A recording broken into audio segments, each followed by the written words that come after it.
Bom dia, senhoras e senhores. Sejam bem-vindos à conferência da Axia Energia para a discussão dos resultados referentes ao quarto trimestre de 2025.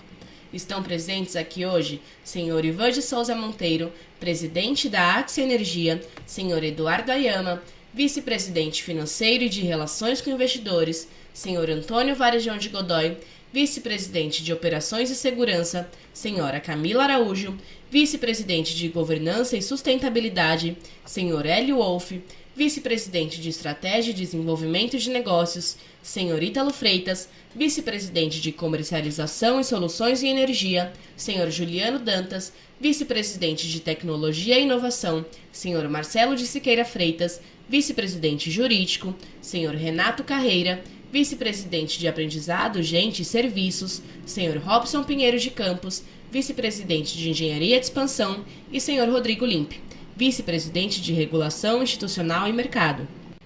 Informamos que este evento está sendo gravado e será disponibilizado no site de Relações com Investidores da companhia, assim como a apresentação aqui divulgada, ambas em português e inglês. Para visualizar a apresentação de slides no idioma de sua preferência, clique na aba correspondente, localizada no canto superior esquerdo da tela, Portuguese Screen para a versão em português ou English Screen para a versão em inglês. Destacamos que para quem precisar de tradução simultânea, temos a ferramenta disponível no ícone do globo escrito Interpretation, localizado no centro inferior da tela. Ao selecioná-lo, escolha o idioma de sua preferência. Para aqueles ouvindo a videoconferência em inglês, há a opção de silenciar o áudio original em português, clicando em Mute Original Audio. Para a sessão de perguntas e respostas, caso deseje fazer alguma pergunta, por favor utilize o ícone de Q&A no botão inferior de sua tela, informando seu nome, empresa e pergunta. Por padrão, seu nome será anunciado para que faça sua pergunta ao vivo. Nesse momento, uma solicitação para abrir seu microfone aparecerá na tela. Caso não queira ativá-lo, por favor informe junto à pergunta no campo de Q&A, para que nosso operador leia em voz alta. Antes de prosseguir, gostaríamos de esclarecer que eventuais declarações que possam ser feitas durante essa teleconferência, relativas às perspectivas de negócio da companhia, projeções, metas operacionais e financeiras, constituem-se em crenças e premissas da diretoria da Axia Energia, bem como informações atualmente disponíveis para a companhia. Considerações futuras não são garantias de desempenho, pois envolvem riscos e incertezas e, portanto, dependem de circunstâncias que podem ou não ocorrer. Os investidores devem compreender que condições econômicas gerais e outros fatores operacionais podem influenciar nos resultados expressos em tais considerações futuras. Agora, gostaríamos de passar a palavra ao Sr. Ivan Monteiro, presidente da Axia Energia, que iniciará a apresentação. Por favor, Sr. Ivan, pode prosseguir. Bom dia a todos e obrigado por participarem da divulgação dos resultados da Axia do quarto trimestre de 2025 e do ano de 2025. Isso é um ano marcado por várias conquistas e a construção do que a gente chama de uma base para um crescimento sustentável da companhia. Entre nós, na diretoria executiva, a sensação é de que o turnaround, aquele turnaround tradicional, acabou. E o orçamento de 2026 já reflete o término desse turnaround. E vamos comentar um pouco das entregas ao longo de 2025. Houve uma redução consistente dos passivos, um destaque muito grande, a trajetória de redução do empréstimo compulsório, do passivo relativo ao empréstimo compulsório, e também do PMSO. E aqui eu queria fazer o primeiro registro em relação ao PMSO. A contribuição que nós temos hoje da utilização de inteligência artificial na redução do PMSO ainda é pequena e tem um potencial gigantesco a ser capturado para os próximos anos. Iniciamos também uma mudança no nível de investimentos. A companhia que investia ao redor de 2,5 a 3 milhões de reais por ano, 5 anos atrás, vem numa trajetória de crescimento se consolidando num patamar acima de 10 bilhões, performamos 9,6 bilhões em 2025, e agora superior a 10 bilhões, uma projeção para os próximos anos que divulgamos agora pela manhã. O outro marco nessas entregas consistentes foi o acordo com o governo federal em relação à ADIM e a venda da nossa participação na eletronuclear. Dois movimentos importantes do que a gente chama de redução do risco percebido pelos investidores quando decidem pela compra de ativos ou pela compra de ações ou ativos de renda fixa da Axia. Uma outra importante evolução foi com relação à alocação de energia, gestão de portfólio e no relacionamento com os clientes. Isso é um ponto de destaque.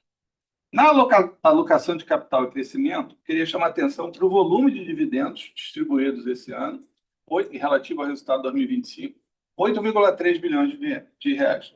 Só para vocês terem uma ideia, 8,3 bilhões de reais era o valor nominal de mercado da antiga Eletrobras no ano de 2016. Um outro desafio importante é, nessa aceleração de investimentos, a construção de um pipeline robusto, em que a gente expressa o crescimento inorgânico baixo, muito baixo ainda, mas que passa a fazer parte da nossa visão de futuro, e um crescimento nos ativos que conhecemos bastante, dos nossos próprios ativos, que já têm licenças ambientais, já conhecemos o comportamento desse ativo, trazendo modernização através da rubrica de reforço e melhoria nos investimentos que estamos fazendo, consequência da participação vitoriosa nos leilões de transmissão. Continuamos numa busca constante de incorporação das novas tecnologias disponíveis para a melhoria da gestão, não só dos ativos, mas de todo o conjunto de construção futura no relacionamento com os nossos clientes, na gestão do nosso portfólio de energia. E eu dei destaque à pequena contribuição na redução do TMSO utilizando a inteligência artificial.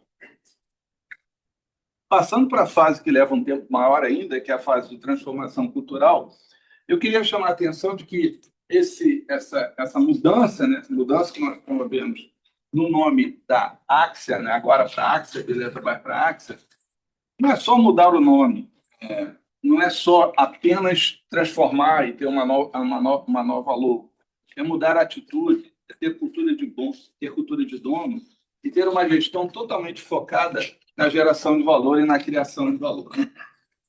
Finalmente, maximizando ou ainda reafirmando o nosso compromisso com a boa governança, nós fizemos uma proposta de migração para o novo mercado com as assembleias previstas para ocorrerem e que os acionistas deliberarão essa proposição da diretoria executiva. Eu agradeço muito a todos os colaboradores da empresa e a confiança no mercado pela própria performance das ações da companhia no ano de 2025 e no início de 2026, e passo agora a palavra para o nosso diretor financeiro, para o nosso CFO, Eduardo Raema. Muito obrigado a todos. Obrigado, Ivan. Bom dia a todos.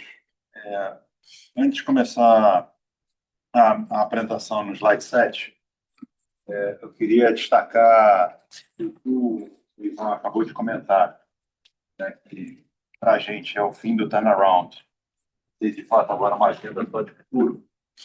Ela se reflete na publicação desse próprio resultado anual. Eu acho que deve ter sido a primeira vez que a companhia conseguiu publicar, né, com qualidade o resultado no mês de fevereiro. Então, todos os nossos resultados sempre haviam sido publicados no final de março, meados de março. Isso aqui não é, obviamente, só da área de contabilidade. Isso aqui é um trabalho, um esforço gigantesco da empresa inteira, melhorando controles, melhorando processos, deixando mais redonda a companhia como um todo, que resulta nessa publicação no mês de fevereiro. Entrando agora no slide 7, um dos principais destaques, uma parte o Ivan já comentou, que é a alocação do portfólio de energia e a execução da metodologia da alocação de capital, com dividendos recordes de 8,3 bilhões, mas também, né, do aumento consistente dos investimentos, ganhando mais uma vez vários lotes no leilão de transmissão, que ocorre em 2025, e atingindo o maior nível de investimentos desde 2015 na companhia. Na gestão de portfólio, nós concluímos a venda das térmicas e assinamos a venda da nossa participação em eletronuclear. Na parte de eficiência, além do PMSO, né, já comentado pelo Ivan, nós estamos desenvolvendo cada vez mais cadeias de fornecedores internacionais, para ter certeza que a gente vai ser muito resiliente quando esse patamar de investimento crescer mais ainda do que nós estamos vislumbrando. E do lado de pessoas e cultura, uma coisa que nos orgulha muito, que eu vou até falar um pouquinho mais para frente, foi o lançamento do primeiro programa de compra de ações, com uma participação, na nossa opinião, expressiva dos nossos colaboradores, mostrando aí a confiança no caminho que a empresa segue. E, por fim, hoje, 100% dos nossos gestores eles já têm metas que já estão alinhadas à estratégia, né, pensando sempre no médio e longo prazo. No slide 8, entrando um pouco mais nos destaques financeiros, o investimento no trimestre ele atingiu quase 4 bilhões de reais, um crescimento de quase 30% em relação ao quarto trimestre de 2024. Em relação à margem de geração, mais uma vez crescemos, né, atingindo aí R$ 101 por megawatt-hora, em linha com a nossa estratégia que havíamos comentado no primeiro trimestre de 2025, que ao proteger uma eventual queda de preços por conta de uma chuva que se avizinhava naquela ocasião, a partir de março o cenário mudou, e naquela ocasião nós dissemos que então colheríamos a estratégia ótima do segundo, terceiro e quarto. Então, o quarto aqui só consolidou aquilo que havíamos comentado no primeiro trimestre. Nós reconhecemos, nesse trimestre, 12 bilhões de ativação de ativo fiscal diferido. Isso aqui é basicamente após toda essa parte de turnaround concluída e também uma visão mais construtiva que a gente está tendo no segmento de geração. Isso aqui mostra a nossa visão em relação à rentabilidade futura e o uso desses créditos ao longo dos anos, conforme a rentabilidade da companhia cresce. Leilão de transmissão, já comentei que nós ganhamos alguns lotes, representando um investimento, esse número de anel, de 1 bilhão e 600, e uma vez concluído, teríamos uma RAP de 50 milhões por ano. E, por fim, o nosso lucro ajustado atingiu 1 bilhão e 200, foi um crescimento de 140% em relação ao quarto trimestre de 24. No slide 9, falando um pouco da nossa receita, ela cresceu em transmissão, né, uma parte aqui é reflexo das parcelas de ajuste que foram menores, mas também com o crescimento das receitas de reforço e melhoria. Em geração, ela sofreu um decréscimo, mas mais pela alienação das térmicas, que ainda estão em operação total em 24, em 25, só no mês de outubro, tinha uma única térmica ainda em operação. Em relação ao EBITDA, nós apresentamos aqui um crescimento, e aqui é fruto do crescimento da margem de contribuição de geração, já excluindo as térmicas, de quase 400 milhões, e também pela redução do nosso custo da MSO. No slide 10, a gente mostra o mesmo EBITDA de 5 bilhões e 700, mas mostramos basicamente 4 itens, e no resultado a gente não ajustou, mas gerou muita pergunta. Basicamente, a receita a menor, o ressarcimento de eólicas no quarto trimestre. Isso aqui é basicamente quando as eólicas que têm contratos com as distribuidoras produzem menos. Lá na frente você pode ter que devolver, né, a receita maior que você recebeu. Então, nós reconhecemos 250 milhões no trimestre de 2025 e de anos anteriores. Tem uma variação de 225 milhões de receita na transmissão do terceiro trimestre para o quarto trimestre de 25. Mas são receitas que elas são receitas temporárias, elas entram e saem, né? Então, a gente recebe uma receita, mas chega no reajuste seguinte, a gente devolve se for antecipado. Meio que transitório. Em relação ao custo, até para alinhar melhor todo o quadro da empresa, de buscar, de fato, uma performance excepcional, nós ampliamos a faixa potencial de pagamento de PLR e LP para a companhia, e dadas as metas, que de fato acho que foi um ano muito bom para a companhia, isso resultou num incremento de 108 milhões dessa linha em relação ao que seria, por exemplo, em 2024, com as métricas antigas. E, por fim, foi a nossa mudança de marca, né, o rebranding, que no trimestre, onde a gente implementou essa alteração, nós gastamos 60 milhões de reais. Então, se não tivesse esses eventos, nós teríamos atingido um EBITDA regulatório de quase 6 bilhões e 400.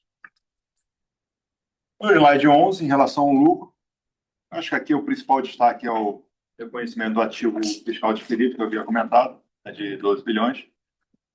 Ajustando por esse efeito, o nosso crescimento de lucro teria sido de 140%. No slide 12, nós mostramos, como o Ivan havia comentado, a evolução dos investimentos ao longo dos anos. E olha que interessante, em 2022, nós investimos 5 bilhões e 400 só em reforço e melhoria, que é a melhoria da rede, nesse ano, né? A rede de transmissão. E o investimento que nós estamos fazendo em overhaul nas usinas ultrapassa esse montante. Nós investimos, então, 9 bilhões e 600, e estamos prevendo para 2026 e 2027 atingir um patamar anual na faixa de 12 a 14 bilhões, fruto do início das obras, dos leilões que vencemos nos anos anteriores, tá? E do crescimento que deve continuar na linha de reforço e melhorias em transmissão. Passando um pouco para a comercialização, no slide 14, nós já mostramos onde nós temos nossos recursos em cada submercado. Isso aqui é interessante entender como é que se comportou a sazonalidade desses recursos em cada um dos trimestres, já incluindo compras e subtraindo aqui aquelas vendas que já estão contratadas no longo prazo, que é a vendas do ACR. Isso se reflete, quando olhamos no slide 15, a evolução da nossa margem de geração. Então, a margem de geração, quando a gente pega o quarto trimestre de 24, e aí, excluindo essa questão do ressarcimento das eólicas, que a comparação não é maçã, banana com banana, né? Ela de 250 milhões, nós teríamos tido um crescimento de 25% na nossa margem de geração, e esse aqui, obviamente, tem que excluir as térmicas, que existia no quarto trimestre de 24 e já não existia mais no quarto trimestre de 25, né? Mostrando aí, eu acho que a estratégia bem pensada e executada para comercializar o nosso portfólio de geração. No slide 16, eu não vou comentar o gráfico da esquerda, que é um pouco do reflexo do que já falamos no slide anterior, vai mostrar um pouco para 26, considerando aqui as nossas usinas e a garantia física que nós temos nelas, e aí usando o GSF esperado pela CCE, tá, junto também com a garantia física sazonalizada pelo MRE. Então, como vocês podem ver, no primeiro trimestre nós temos praticamente 13, quase 14 gigas de energia, né, caindo aí no Vale no terceiro trimestre de 26 para 8. Isso aqui é muito em função do GSF esperado, né, mais fraco no segundo semestre, e voltando a crescer um pouco no quarto trimestre para 11 gigas. Passando para o slide 18, a agenda de cultura e ESG, como eu havia comentado, nós lançamos o primeiro programa de compra de ações, onde nós tivemos 1.644 colaboradores se tornando acionistas da companhia. Isso representa 22% de todo o quadro de funcionários. E o interessante, quando você olha por dentro essas pessoas, 54% mais ou menos desse quadro que comprou só possui ações de Axia. E desses 1.600 também, é a primeira vez, quase 40%, a primeira vez que compra ações. Então, mostra, de fato, aí um alinhamento muito grande dos nossos colaboradores em geral, com a estratégia da companhia de longo prazo. Lembrando que essas ações elas precisam permanecer restritas durante o prazo de 3 anos. Isso não é uma visão de curto prazo, é uma visão de longo prazo. Em relação ao programa de remuneração, como já havia dito, nós atualizamos o programa para reforçar o alinhamento entre o desempenho e geração de valor, priorizando a estratégia da companhia. E isso, tanto esse quanto o anterior, na nossa opinião, só reforça, né, o que nós estamos buscando. É uma atitude de dono de cada um, tá, aqui nessa companhia. Slide 19, falando um pouco da agenda de ESG. Nós propusemos a entrada no novo mercado. Vamos comentar um pouco no slide seguinte. E aí, com isso, eu acho que a gente vai melhorar bastante a questão de governança, que já é boa, acho que vai ficar melhor ainda. Nós lançamos uma calculadora que é disponível para qualquer um, tá acessando para medir suas emissões de gases de efeito estufa e também tendo soluções para ajudar a reduzir ou neutralizar. Muito orgulho, nós entramos na lista A do CDP, né, que é uma referência global em avaliação ambiental. Então, muito em linha com a nossa trajetória de net zero até 2030. E, mais uma vez, compomos a lista do Sustainability Yearbook de 2026 da S&P. No slide 20, por último, só comentar que, então, nós teríamos a nossa assembleia no dia 1º de abril desse ano para votar a entrada, né, no novo mercado, que é o nível mais alto de governança da Bolsa, da B3. Com isso, todos os acionistas terão direito a voto, então os mesmos direitos políticos, e dali em diante os mesmos direitos econômicos, leia-se dividendos, sem nenhuma distinção entre os seus acionistas. E, na nossa opinião, ao fazer isso, nós melhoramos a nossa otimização para fins de alocação de capital, nós melhoramos a atração para potenciais novos investidores, com melhores em ratings de ESG também. E, ao juntar as várias classes de ações, nós estaremos melhorando a liquidez e a percepção de risco em geral. Acho que com isso podemos passar para a sessão de perguntas e respostas. Obrigado. Iniciaremos agora a sessão de perguntas e respostas para investidores e analistas. Caso deseje fazer alguma pergunta, por favor informe seu nome e empresa via ícone de Q&A, no botão inferior de sua tela. Pedimos por gentileza para que faça todas as perguntas de uma só vez, aguardando a resposta da companhia. Para fazer perguntas por texto, basta enviá-la através do ícone Q&A informando o nome e empresa. Nossa primeira pergunta vem de Daniel Travitsky, do Safra. Senhor Daniel, seu microfone já está liberado.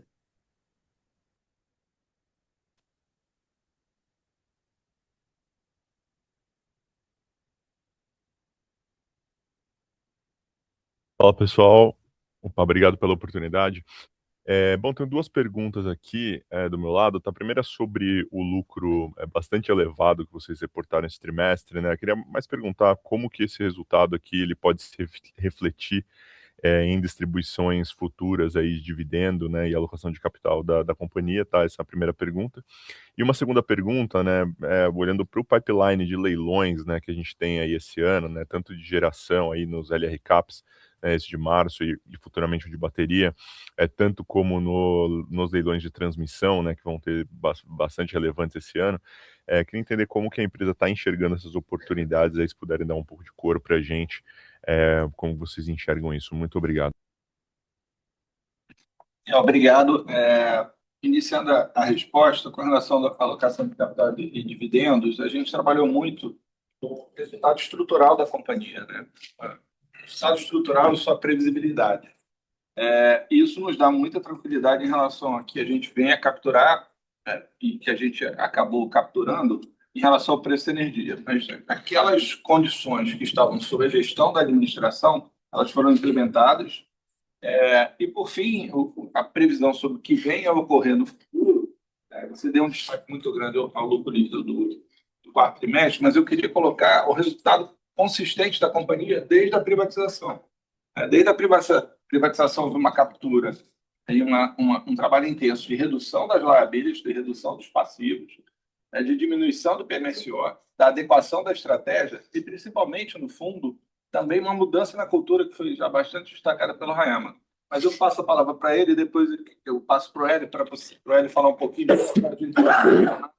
na nossa estratégia de participação nos leilões futuros, tanto de bateria, quanto de capacidade, quanto de transmissão. Haiama, por favor. Obrigado, Daniel. Em relação a dividendos, o fato de ter crescido por conta da ativação do IR diferido em si, ele não muda em nada a nossa metodologia de alocação de capital. Lembra?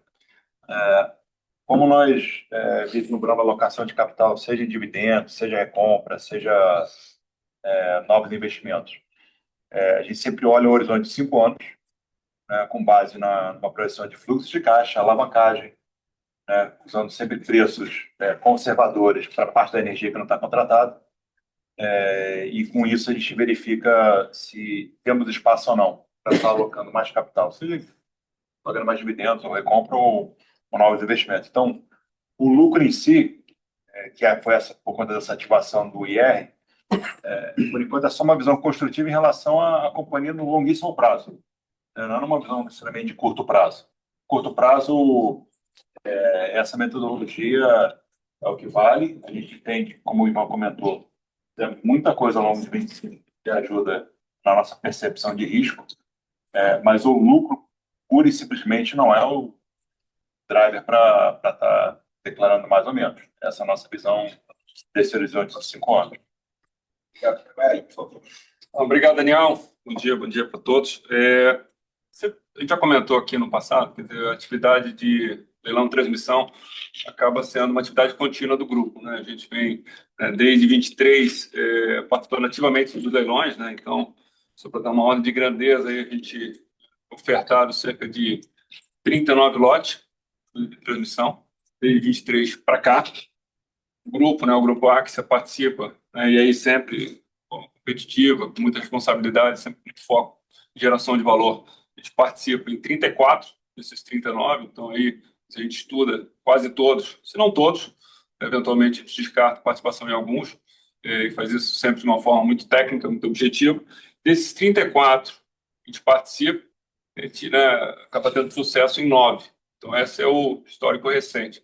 É lógico que histórico não, né, para o futuro não diz nada, mas isso já mostra a nossa competitividade, né? Acho que o grupo vem crescendo muito na capacidade de ser competitivo, principalmente na questão da engenharia e dos suprimentos. Acho que esse é braço fundamental, né? O DNA da companhia aqui, com sua capacidade de engenharia.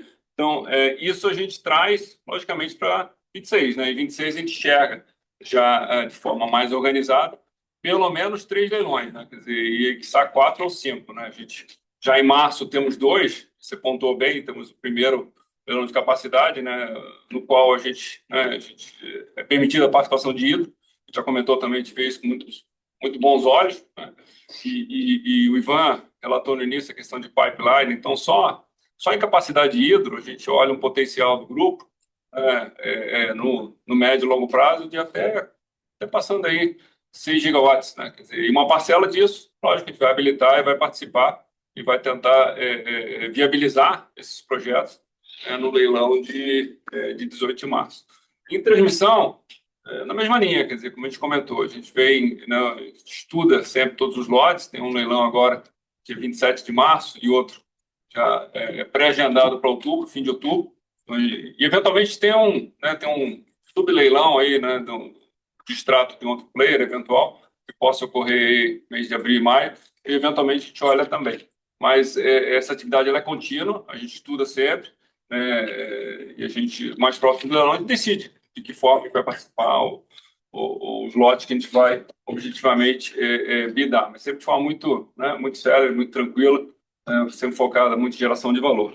E por fim, né, ainda sem data marcada, mas com previsão, de um leilão de bateria que a gente também estuda, né? A gente está estudando, vem analogamente, vem desenvolvendo pipeline, já passamos aí de 4 GB de pipe de bateria, precisamos enxergar as regras e entender quanto desses 4 a gente consegue efetivamente ofertar, mas o grupo vem progressivamente crescendo, né, o seu pipe para poder viabilizar da forma certa, com disciplina, geração de valor, né, e os leilões, logicamente, é uma bela oportunidade para poder materializar esses investimentos. Acho que é isso. Obrigado, Hélio. Obrigado, pessoal. Nossa próxima pergunta vem de Bruno Amorim, da GS. Senhor Bruno, seu microfone já está liberado. Oi, bom dia a todos. Parabéns pelos resultados e obrigado pela oportunidade. Eu tenho 2 perguntas. A primeira é com relação à dinâmica de preço de energia. Eu entendo que existe uma uma visão de que estruturalmente o preço da energia ele está subindo e pode continuar subindo. Por outro lado, a gente está passando por um ano mais seco, o que do ponto de vista cíclico coloca os preços em patamares mais elevados. Então a pergunta é como é que vocês têm operado nesse ambiente, se vocês têm se aproveitado um pouco dessa dinâmica cíclica mais favorável ou se a estratégia continua sendo esperar por uma concretização de preços maiores mais para frente, mas para entender como é que vocês pensam essa questão do cíclico de curto prazo versus o longo prazo. E a segunda pergunta é entender, na medida em que vocês possam comentar, como é que vocês veem a oportunidade vindo de data centers, se vocês têm conversa, se vocês entendem que isso de fato é uma oportunidade grande para o país e para a indústria, né, para a demanda de energia elétrica ao longo dos próximos 3, 5 anos, ou se ainda é muito cedo para dizer, né? Obrigado. Júlia, muito obrigado pelas perguntas. Eu passo a palavra aqui ao Rodrigo Lim para falar um pouco dessa nossa visão de preço de energia. E depois eu queria, ainda sobre preço de energia, ouvir o Ítalo, e o Ítalo complementa com relação à nossa estratégia em relação a data center. Mas agradeço pela pergunta. Obrigado, Bruno. Bom dia a todos. De fato, a gente vem enfrentando nos últimos anos uma mudança grande na dinâmica de preços no mercado de energia. A gente saiu de um período, em 2022, 2023 até meados de 24, com uma visão muito de preços próximos do piso, inclusive para um horizonte de mais longo prazo. E a partir do segundo semestre de 2024, tivemos, de fato, uma mudança grande, que é algo que não existia antes de forma tão presente no nosso setor, com uma volatilidade dentro do próprio dia, uma questão de confiabilidade, de flexibilidade, que antes os preços acabavam não refletindo, né? Antes não existia nem o pé de horário, mas mesmo nos primeiros anos ainda não tinha essa percepção. E também, acho que os movimentos de redução de subsídios, que vão na direção correta, de melhor sinalização dos preços, contribuíram também para essa mudança de percepção no mercado. A gente saímos de um patamar bem diferente do que o setor enxergava em 23, 24 para os próximos anos, do que temos hoje. E isso observa-se não somente no ano corrente, mas também no A1, A2, A3. E, naturalmente, para esse ano, como você bem colocou, nós estamos um pouco mais pressionados em termos de preços por causa do regime hidrológico. Tivemos até janeiro um período de chuvas fraco. Em fevereiro tivemos uma elevação, que eu acho que trouxe um respiro para o setor, uma confiabilidade maior ao longo do ano, mas nada que, pelo menos até o momento, que traga uma transformação estrutural de preços ao longo do ano. E do nosso lado aqui na gestão de portfólio, a gente considera todos esses cenários. É fato que temos agora uma volatilidade muito maior do que tínhamos antes, o que significa que os preços daqui a um mês, 2 meses, podem oscilar fortemente para cima e para baixo. E um ponto que a gente considera com muita atenção na nossa gestão de portfólio é a questão do submercado, que, como vocês bem conhecem, nós temos o nosso portfólio muito distribuído entre os submercados, com boa parte da nossa energia Norte e Nordeste. Então, temos bastante atenção. Janeiro e fevereiro, com preços elevados, tivemos pouco descolamento entre submercados. Março já é um mês que provavelmente observaremos descolamentos maiores, acima de R$100, e adotamos uma posição que nos protege dessa volatilidade, desse risco de submercado. E no longo prazo, de fato, a gente observa uma maior percepção de preços pelo setor. Então, a gente está sempre aberto a discutir com clientes propostas de longo prazo, preços de longo prazo. E à medida que a gente entenda que façam sentido as negociações, nós avançamos. Muito obrigado. Ítalo, por favor. Obrigado, Ivan. Bom dia, Bruno. Eu acho que só complementando o que o Limpe discutiu aí, a questão dos preços, eu acho que o Brasil entra agora numa nova fase do setor elétrico com essa volatilidade, muito pela falta de capacidade de atender a flexibilidade do sistema, com a introdução das intermitentes, principalmente a geração distribuída, né? E isso tende a crescer naturalmente, que é uma tecnologia que vem se inserindo nesse novo sistema elétrico brasileiro, né? Então, a questão estrutural que a gente vê uma subida de preços aí até que haja alguma inserção de uma tecnologia que estabilize o sistema, né? Então, naturalmente, você vai ver uma trajetória desses preços, ainda mais o Brasil, que tem uma matriz ainda muito dependente da hidrologia, como o Olympe esclareceu, com um ano como esse, que com janeiro apertado, já dá uma pressão de preços.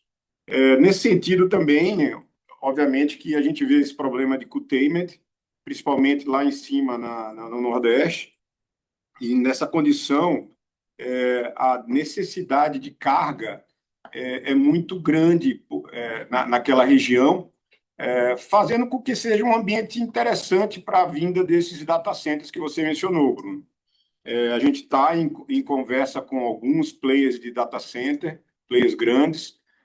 A questão hoje é todo o desafio de infraestrutura que o Brasil tem que, vamos dizer assim, adequar para receber uma grande carga. Um data center, um grande data center hyperscale, acima de 500 mega, 1 giga, 1 giga e meio, ele traz desafios operacionais para o sistema, principalmente na aplicação, se é uma aplicação de treinamento ou se é uma aplicação de inferência.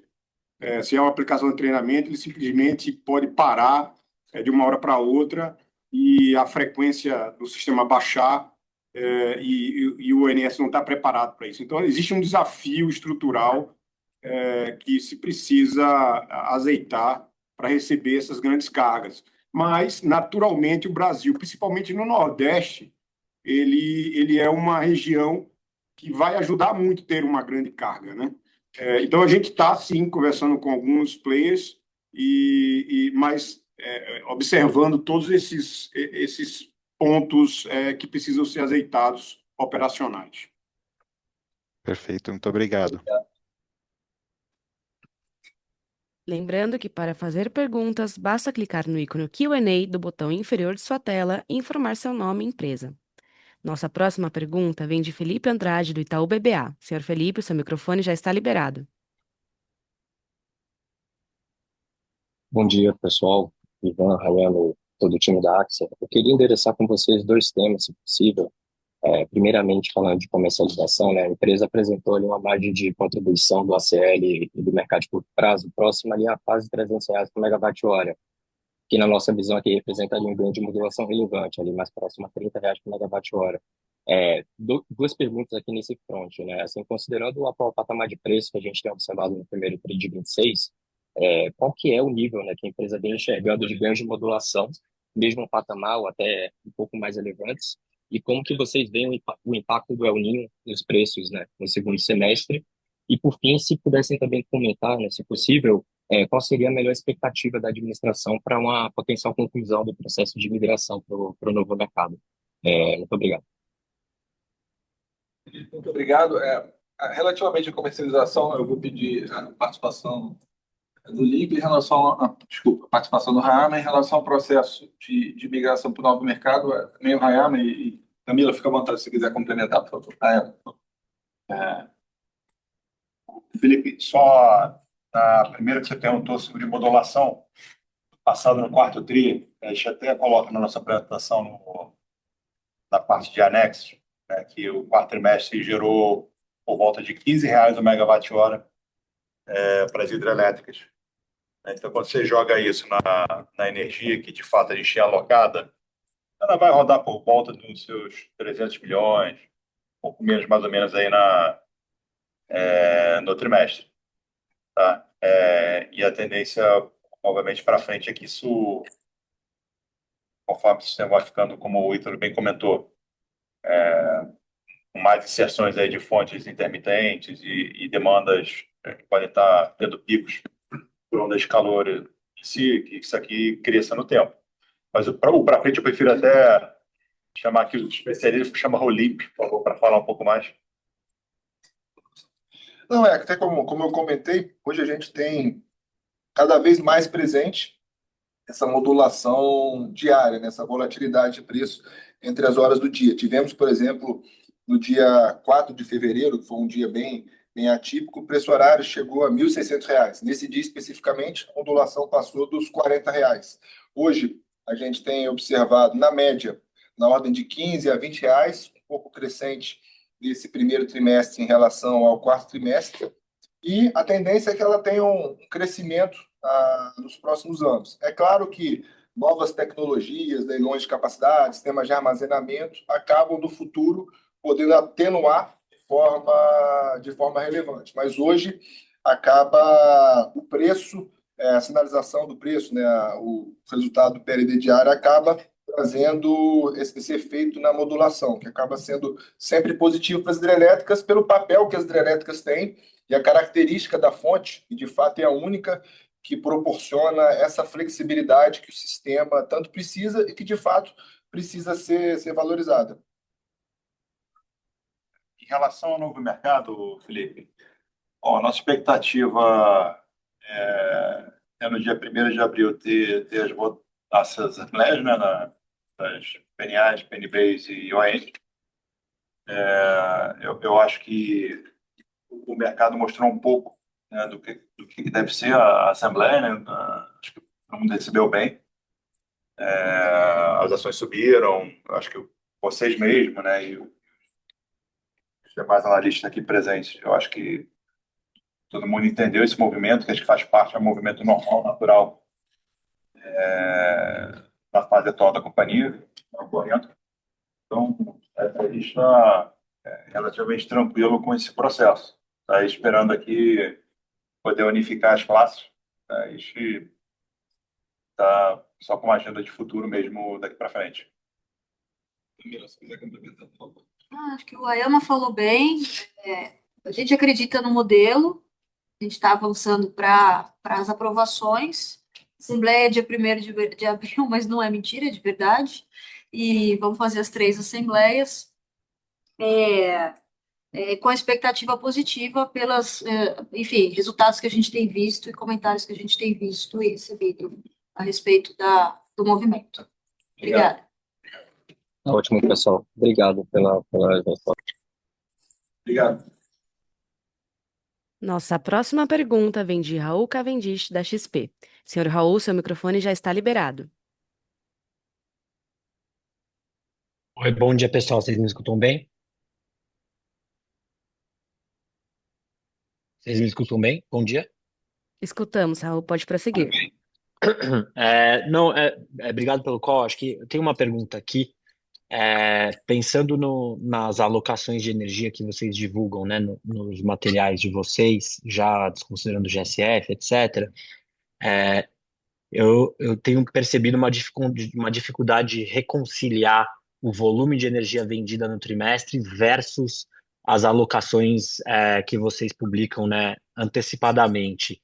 Existe algum elemento que não está capturado nas divulgações de alocação de vocês que impactam no volume de venda de energia que a gente não consegue modelar, por exemplo, atividades de comercialização ou alguma coisa do tipo, para eventualmente ajudar a gente a ter um pouco mais de acurácia na modelagem ao longo dos trimestres, por mais que talvez na visão ano não mude muito? Obrigado. Obrigado, Raul. Passa aqui por Rael. Obrigado, Raul. Bom, tem uma informação hiper ultra confidencial que é como a gente aloca a nossa energia segurada. Obviamente, quando a gente divulga o que está lá no MRE, né, que é inclusive o que a gente colocou no slide, né, que seja a garantia física alocada no MRE com seu GSF projetado. Então, esse aqui é uma diferença que ocorre. A partir de 27, obviamente, não tem mais essa diferença, então vai ser mais tranquilo. E, além disso, aí tem que ver como as pessoas estão modelando. Lembra que os nossos contratos que estão no ACR, aqueles de longo prazo, né, com as distribuidoras, todos têm com seguro GSF. Então, alguns de 92%, outros de 100%. E isso, obviamente, impacta na hora de fazer essas contas. Isso pode estar, talvez, gerando alguma distorção na hora de projetar versus realizado. Tá, mas, não sendo isso, tudo que eles divulgam em termos de quanto está liquidando, vendendo, etc., em si de fato, está ocorrendo, mas pode ter essas diferenças aqui que você está fazendo a projeção versus o que você está depois enxergando. Não sei se ficou claro, Raul. Não, tá claro, tá ótimo. Obrigado. E aí, acho que por fim, talvez uma adicional aqui além, né, do próprio LRCAP aí, produto hidro, né, a gente tem aí o debate de armazenamento, talvez aí pegar um pouco da perspectiva do Hélio e time, tanto cabeça do grupo para o leilão de armazenamento, se faz sentido, e se esses recentes debates, né, sobre PPOT de bateria ficar aí nessa faixa de 1.2 a 1.7 é um número que internamente vocês acham que é aderente, ou vocês enxergam alguma discrepância aí versus esses números, né, dado conjuntura de capex de bateria, que talvez ainda um pouco incerto aqui no Brasil, enfim, um pouco da visão de vocês acho que ajudaria a gente. Obrigado. Obrigado, Raul, por favor. Então, vamos lá. Bom dia, Raul. Obrigado. Eu tenho um tema assim, a gente fala muito de LRCAP, né, desse leilão, mas na verdade, quer dizer, o que a gente enxerga é que o sistema precisa cada vez mais de potência, né? Então, esse é o primeiro leilão, né? Que é o objetivo aqui, quer dizer, não acaba por aqui. Tem outras possibilidades de comercializar nossa capacidade, que foi no início, né, nosso potencial, nosso pipe aqui de 3G. A bateria é um pouco cedo ainda para a gente afinar aí o discurso com relação ao que pode ser um marginal, quer dizer, o grupo estuda, o grupo tem bastante, tem um universo diferente, quer dizer, muitos fornecedores, né, a gente tem que vem trabalhando em conjunto com muitos deles, já tem 1 ano, 2 anos, então, tentando desenvolver, e vamos evoluir, né, a forma de participar, a forma de poder contribuir, logicamente fazendo sentido para o grupo, fazendo sentido econômico, mas ainda um pouco cedo para a gente falar de bateria. Obrigado.